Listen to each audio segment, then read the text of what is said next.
ముఖ్య అతిథిగా పాల్గొంటున్న గౌరవ ముఖ్యమంత్రి రేవంత్ రెడ్డి గారికి, డిప్యూటీ సీఎం భట్టి గారికి, పిసిసి ప్రెసిడెంట్ మహేష్ గారు, సహచార మంత్రివర్యులకు, ముఖ్యంగా వేలాదిగా విచ్చేసిన అక్కా చెల్లెళ్లకు చేతులెత్తి నమస్కరిస్తూ, ముఖ్యంగా ఈరోజు ఒక సంవత్సరం పూర్తి కావస్తుంది మన ప్రజాపాలన వచ్చి. చెప్పిన కార్యక్రమాలు, చెప్పని కార్యక్రమాలు ఎన్నో చేసుకుంటూ ముందుకు పోతూ మీ అందరి ఆశీర్వాదంతో రాబో కాలంలో ఇచ్చిన ప్రతి మాట నెరవేరుస్తామని ముఖ్యమంత్రి గారి నాయకత్వంలో మంత్రులుగా మేమందరం ఎమ్మెల్యేలము, ఎమ్మెల్యేలము, ఎంపీలము కలిసికట్టుగా అన్నీ కూడా మీకు అందుబాటులో ఉండి పనిచేస్తామని తెలియజేసుకుంటూ, మీరు ఇటీవల ఒక సంగతి చూస్తున్నారు.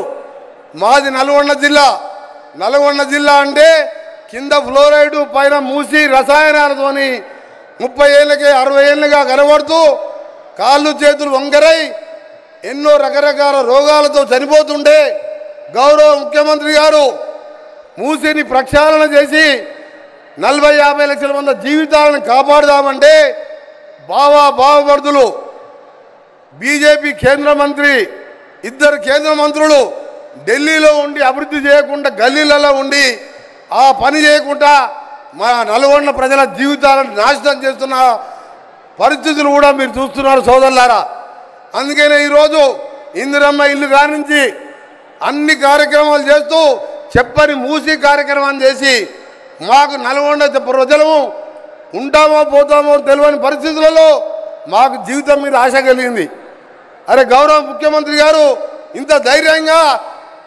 ఏ ముఖ్యమంత్రి చేయలేని కార్యక్రమాన్ని చేశాడని. ఒకవైపు రైతులను కాపాడుకుంటూ రుణమాఫీ చేసుకుంటూ అన్ని రకాల స్కీములు చేసుకుంటూ చేస్తుంటే పనిలేని